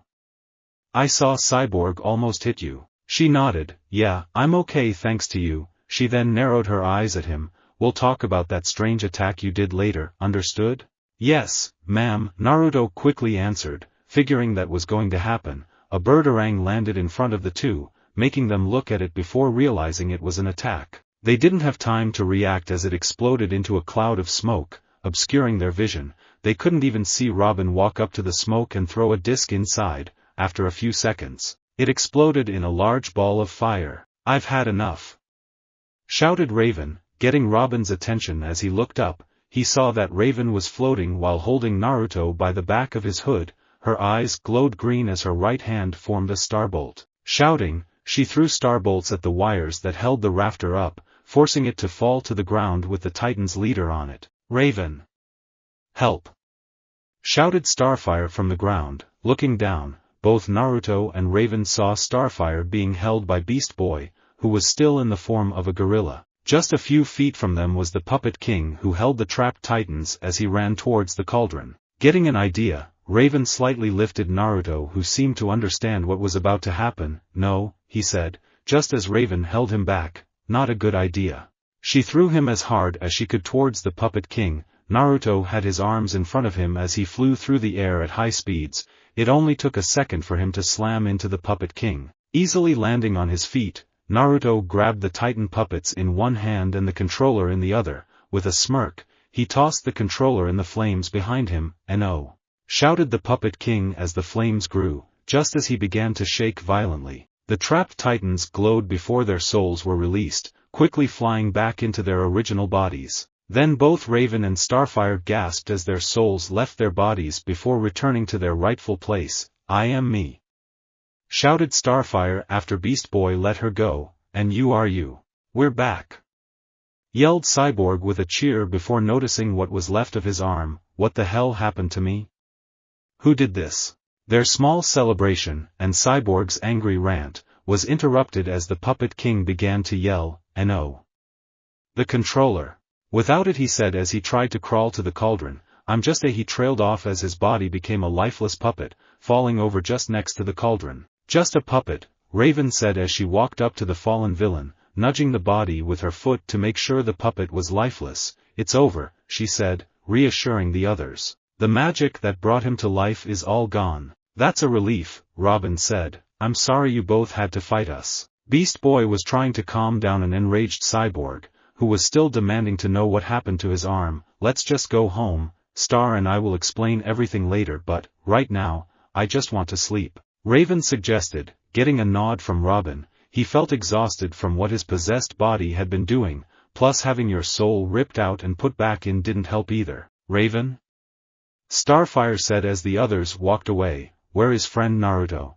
"I did not see him leave." She had wanted to thank him for his help and invite him over to the Titan's tower to meet everyone, but he disappeared as soon as the fighting had stopped. "I think I know where he is," Raven replied, having seen what direction Naruto left in when the Puppet King died. Go on ahead, I'll make sure he's okay. Starfire nodded and left to catch up to the rest of her team, leaving Raven alone in the theater, walking the opposite direction everyone left in. She rounded a corner and found Naruto hunched over and leaning against the wall. He was clutching his chest and breathing heavily. Naruto.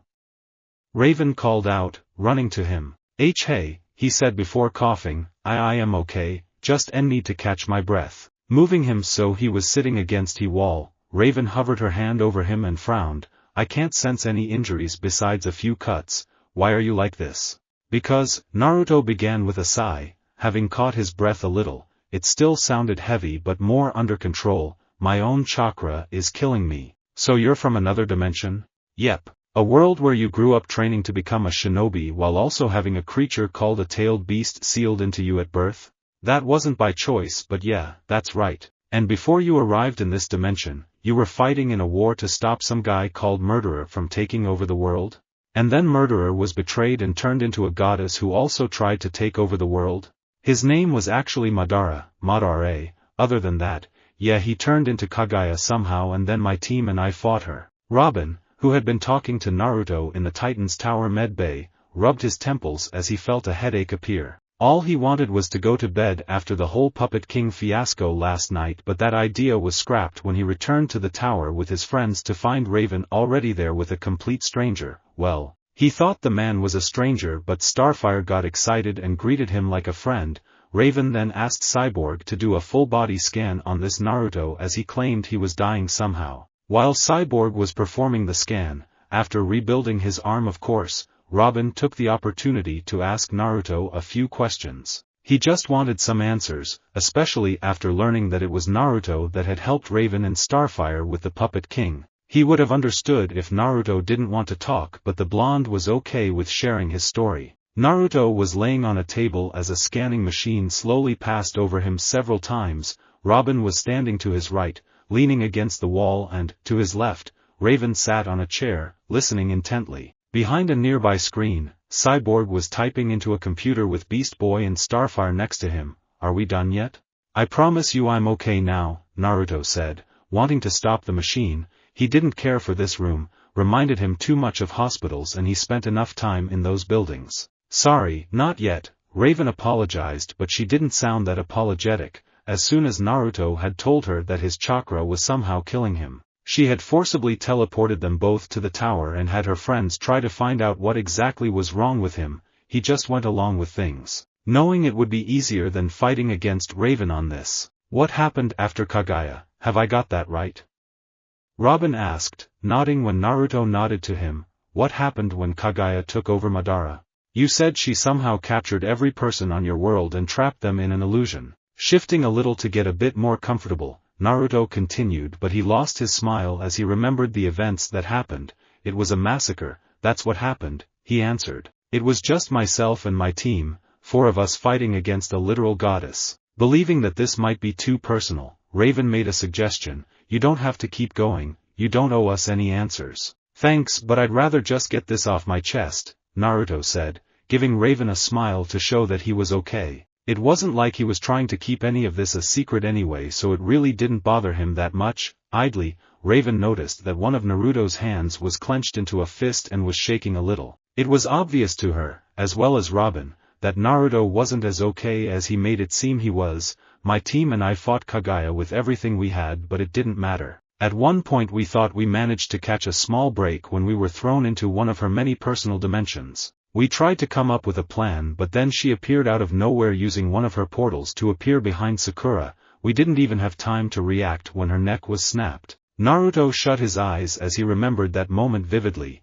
Sakura had been looking right at him and even said his name seconds before she died. He could hear Starfire gasp from behind the screen and, even without opening his eyes, he could tell that the others were horrified as well. I'm sorry, Robin said, unsure what else to say. Taking a deep breath, Naruto continued, I remember losing myself after that.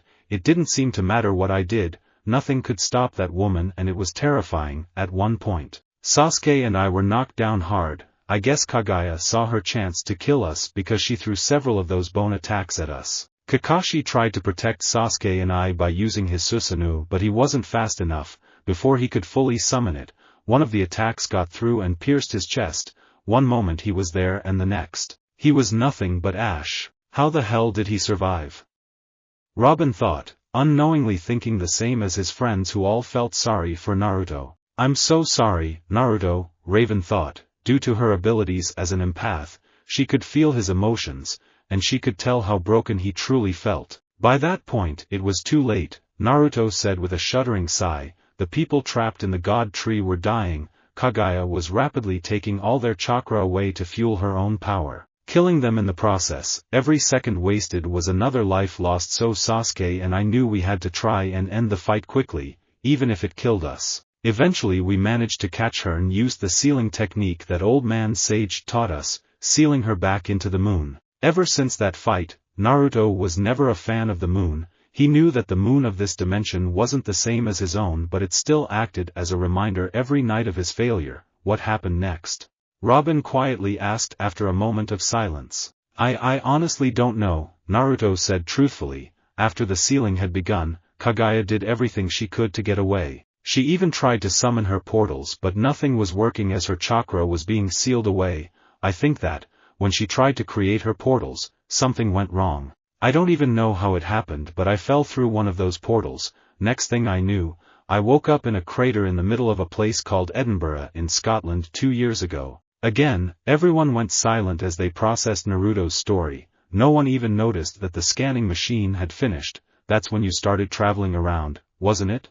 Raven asked, remembering that Naruto said he had traveled around when he learned how to make great teas and coffees. Nodding, Naruto smiled. Yeah, after I spent a few days in a hospital I started looking around the world to try and find a way home. I even came across a few heroes and villains, but no one could help me. I also discovered that, for some reason, my own chakra is killing me somehow and I can't figure out why. The only thing I managed to figure out is that it takes a toll on my body if I use my chakra. Remembering why Naruto was being scanned in the first place, Cyborg looked back at the computer and typed a few things. Well, apart from the fact you are perfectly healthy, I can't see anything that might be killing you. Well, it was worth a shot, Naruto said as he got up from the table, stretching his back with a few pops. He didn't think they'd find anything. Not that he didn't appreciate it though. You guys got any food?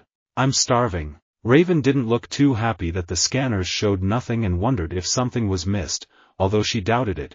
Cyborg is usually thorough when it comes to health. She was also worried about Naruto's sudden mood shift, as he was depressingly sad a moment ago and now he's happy again, which didn't seem healthy in her opinion. Robin, meanwhile, nodded at Naruto's request. Yeah, we have a kitchen, come on, we'll show you. Now walking down a hallway towards the comms room, Naruto slowed his walk so that he fell back to Raven, who looked deep in thought. You alright? He quietly asked, snapping the dark girl out of her thoughts. I should be asking you that, Raven said back, looking at Naruto from beneath her hood. I can feel your emotions, so I know that you're not okay. Naruto never lost his smile when he heard that. Instead, he said, I'll be alright, so don't worry. He glanced around, looking at some of the doors they passed. Don't suppose your room's here? Raven gave Naruto a hard look. Her room was private and she never let her friends in. You'll never know, she said in a challenging tone, making Naruto smirk at her. They entered the comms room and Naruto whistled at the view the tower gave. He could see nearly all of Jump City from here, even if it was at night. Then there was the massive TV, the huge couch that sat in the middle of the room, and the large kitchen in the corner that was fully stocked. This is better than my apartment, he commented, walking over to the kitchen. Before anyone could say anything, Naruto started rummaging through the cupboards and drawers, obviously in search of certain items and ingredients. What are you doing? Raven asked as Beast Boy and Cyborg went over to the couch. Starfire and Robin followed after Raven, also curious to know what the blonde was doing. Making ramen, Naruto replied without looking. Now, where's the pot? Aha. Found it. What is ramen? Starfire quietly asked Robin, having never heard of this before. She was lucky that Naruto didn't hear that question, otherwise he would have went on a long rant about the glory that is ramen. It's a Japanese noodle dish. Robin answered as he and Starfire walked away to join their friends on the couch. I've had it a few times, but only the instant stuff and it was okay. Raven stayed in the kitchen area and watched Naruto begin cooking. She had only known the blonde for a couple of weeks and she found it odd to see him so focused on something, so, using her abilities to boil the kettle and pour herself a drink, she settled down and took a seat at the kitchen table and watched as the blonde worked. It was hard to believe that someone as cheerful as him could have gone through so much horror and come out like this. Then there was the creature that was sealed with Naruto since his birth. It certainly explains the energy I felt, Raven thought while taking a sip of her drink, but it doesn't explain why my powers reacted to his like that. They are completely different. Why are you staring at me like that?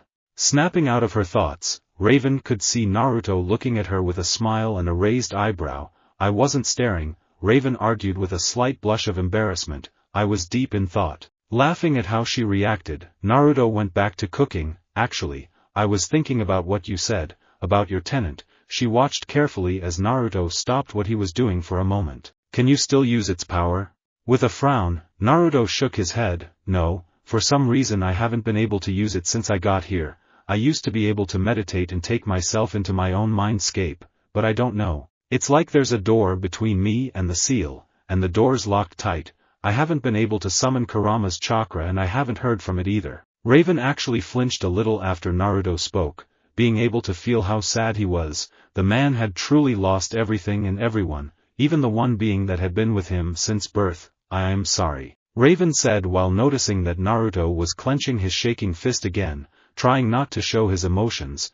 Reaching over, Raven gently placed her hand on top of his, glad to feel Naruto's tremor slow to a stop. Thank you, Naruto quietly said with a small smile of appreciation. While her hand was on Naruto's, Raven subtly used her powers to try and see what was wrong with Naruto's chakra. His chakra had a very calm feeling to it and she could tell it was strong, but she couldn't sense anything wrong with it. Realizing it was quiet, Raven blinked and looked to her friends, her eyes widening as she saw them all grinning and staring at her and Naruto, holding hands. Calmly, Raven took her hand back from Naruto and glared at her friends. Not one word, she said, her eyes promising excruciating pain if someone makes a comment. Her eyes narrowed as their grins grew. She really hoped that they wouldn't jump to conclusions. Chuckling at what was happening, Naruto went back to the boiling pot and stirred it. It's been a while, Naruto thought as he and all the titans sat around the kitchen table and ate the ramen that he made. He was sat between Raven and Starfire while Cyborg and Beast Boy sat opposite them and Robin was sat at the end of the table. I can't remember the last time I sat with friends and had fun, he thought, knowing that the last time was before the 4th Shinobi War. They were swapping some stories, the Titans with a few of their escapades defeating some villains while he told them all of some of his earlier missions. Right now, Naruto was just finishing his story of some of his D-rank missions, and then we cornered the enemy. She's fought back, nearly taking my eyes out as we captured her and brought her back. Dude, Beast Boy said with a laugh, it's just a cat. She was a demon. A demon, I tell you. Naruto shuddered. He still had the random nightmare of that cat and, from what he could remember, many other Konoha shinobi had the same nightmares. Pretty sure there was a bet going on with the more senior shinobi on how long it will take for someone to snap and kill the creature. They all had a laugh at his exaggeration. Though Naruto pouted as they didn't seem to believe him, even Raven gave a smile at his stories. Eating some of his noodles, Robin commented, this stuff is good, better than the instant stuff I had before. It took a lot for Naruto not to tear up at the mention of instant ramen. He still had a scroll full of the stuff and he had no way of accessing it without possibly killing himself. The scroll just sat there in his apartment, mocking him. It took me a while to get it right, Naruto explained, but the stuff back home was much better than what I can do. Ichiraku's made it perfectly. Eating more of her noodles, Raven found Naruto's comment hard to believe. If his drinks, and apparently his food, were anything to go by, then Naruto was a natural in the kitchen. Beast Boy and Cyborg were slurping their ramen quickly. Robin enjoyed his at a leisurely pace, and Starfire also loved hers, though she did ask if she could add mustard, which made Naruto a little confused. Before long, Naruto realized that it was nearly 4 in the morning and he had to open his shop in a few hours. It's been fun, but I'm gonna head home, guys, he said with a yawn. Finally feeling tired after everything today. Even the Titans were showing their own exhaustion and stuffing their stomachs full of good food didn't help. Need to get some sleep. I think you guys need it too. Like a bunch of children, each Titans whined and said they weren't feeling tired even though it was obvious they were. I'll teleport to your apartment, Raven suggested, seeing the others nod. They each gave Naruto a tired goodbye, although Starfire did give Naruto another hug. This time it was with her Tamaranian strength and Naruto almost felt his back snap from the gesture. Cyborg and Beast Boy followed after her, saying their goodnights. It was Robin that surprised Raven as the leader shook Naruto's hand and said, "You saved us from the Puppet King, so feel free to come visit whenever you want, doors always open to you." Thanks, Naruto said, also surprised by the kind offer. He kind of felt like an honorary Titan now. He wondered if he would get one of those communicators they had. "You guys can come by my shop too, if you like," he offered happily before saying, "Just make sure you guys come disguised, don't need reporters and paparazzi annoying my regulars." Raven nodded at this, without Naruto or Robin seeing. She considered herself one of his regulars and would hate to see someone taking pictures of her as she tried to enjoy a cup of tea. After Robin agreed, he too left for bed. Raven turned to Naruto. "Now to your apartment," she said, raising her hand. Naruto watched in interest as her magic enveloped them both before receding, showing they were just outside of his apartment. "That's cool," Naruto commented with an impressed whistle. "It does come in handy," Raven said, like it was nothing. To be honest, teleporting was incredibly useful, especially when she wanted to get something to eat without her friend seeing her in the kitchen. A quick teleport and she's got her snacks within seconds and no one's the wiser. "Hey, thanks again for your help tonight," she said while lowering her hood. "No problem," he said with a laugh. "I always help my friends when I can, be it just having a quick chat or stopping a supervillain from killing innocent heroes." Opening the door, he gave Raven another smile. "So, am I seeing you at my shop tomorrow? Or later today, I should say." Readying her teleporting spell, Raven didn't even need to think about, "I'd imagine so, as long as no one else threatens the city." They shared a quick laugh as Raven slowly started to sink into the ground. "Good night," she said, still holding her smile. Returning it, Naruto also replied with, "Good night, Raven." Once she was gone, Naruto went into his apartment and locked his door, feeling too tired to change clothes or anything. He made his way to his bed and fell on it, snuggling into his pillow with a yawn. It didn't take long before he fell asleep with a light snore. For the first time in a while, Naruto actually had a restful sleep despite only getting in a few hours. There were no nightmares or anything, just sleep. He had a feeling he had a dream but couldn't remember it, although he could have sworn he could remember seeing the color purple for some reason. In fact, the restful night put him in a good mood for the day. Right now he finished pouring a drink for a customer before handing it to them. "There you go," he said, "please enjoy." "Thanks," the customer said before taking their drink and going to a table to join their friend. "What's got you in a good mood?" a voice next to Naruto said. Turning, Naruto saw his colleague Max, a teen who helped work at the Fallen Leaf. He had only been working there a couple of months now and, so far, he was enjoying it as the pay was good and it gave him time to study in his spare time. He has short black hair and wears a blue hoodie beneath the apron that Naruto provided for him. "Cleaning the espresso machine," Naruto answered. "Don't know what you're talking about." "You were humming when you opened up," Max pointed out. "Plus you haven't stopped smiling either, and it's starting to freak me out." "I had a good night, that's all," Naruto replied, obviously not wanting to tell anyone what actually happened. "You'd be amazed what a good night's sleep can do. What about you? How was your night?" Putting some dirty mugs and glasses on a tray and bringing it back over to get cleaned, Max groaned. "Too busy finishing homework. If I don't get a B on my next test, my mum said she was gonna ban me from my games until I get my grades up." Laughing at how his employee was grumbling, Naruto glanced at the clock and remembered something. "Hey, I need to go pick something up before I forget. Will you be okay looking after things for a little while?" Yeah, Max waved him off. "Just make sure you're back before your girlfriend gets here." That made Naruto trip over his own feet. He just managed to catch himself thanks to the counter. Snapping his head around, Naruto then gave Max a confused look. "Girlfriend? What are you talking about?" "The girl that wears a hood and sits by the corner, reading and not talking to anyone but you," Max said, his grin growing as he spoke, also known as Raven of the Teen Titans. He had spoken to the girl sometimes, and while they had some small talk here and there, Raven only ever chatted with Naruto. Sputtering as he blushed, Naruto couldn't believe what Max had just said. Raven? His girlfriend? I mean, we did sleep together that one time, but we're just friends. He thought before voicing his last thought. We're just friends. He glared at Max, seeing that the teen was laughing at his reaction. And you just talked yourself out of the raise I was going to give you. Wait. I was kidding. Max shouted, trying in vain to get back the raise, but it was too late as Naruto was already out of the door. Ah, thanks again, old man. Naruto said as he left a store, laughing at how the owner cursed him for the old man comment. He was now carrying a brown package, a bottle of sake that he had specially ordered for tomorrow's event. He made sure to hold it carefully, not wanting to drop and smash it. While walking back towards his shop though, he passed an alley and had to stop as he heard something. It sounded like a child was crying, placing the bottle down and to the side so it won't smash. He went down the surprisingly wide alley with narrowed eyes as he felt the hairs on the back of his neck stand on end. Something wasn't right.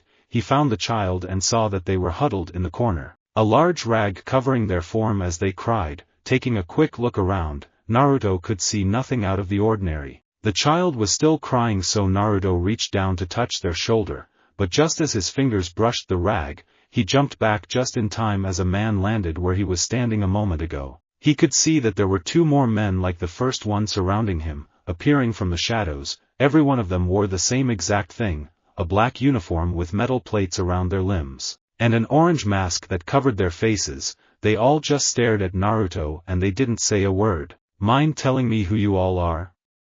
Naruto asked, looking at each of them, but still they said nothing. One of the men moved first, throwing a punch at Naruto with surprising speed, but he easily caught it. Naruto then threw his own punch and landed it on the man's chest, knocking him back a few feet. So that's how it is, Naruto said, cracking his neck. Let's get this over with, I've got to get back to work. Even without his chakra, Naruto was still formidable with his taijutsu, having kept up with his training in his spare time. They all moved at the same time, trying to overpower him quickly, but Naruto was anything but. Taking a step back to let a fist fly past him, Naruto quickly grabbed the appendage and spun, throwing the first masked assailant into another. Using the momentum, Naruto backhanded the other assaulter in the jaw just as they lunged at him. Surprisingly, the person wasn't launched away, which was what Naruto had intended, and, instead, they took the hit.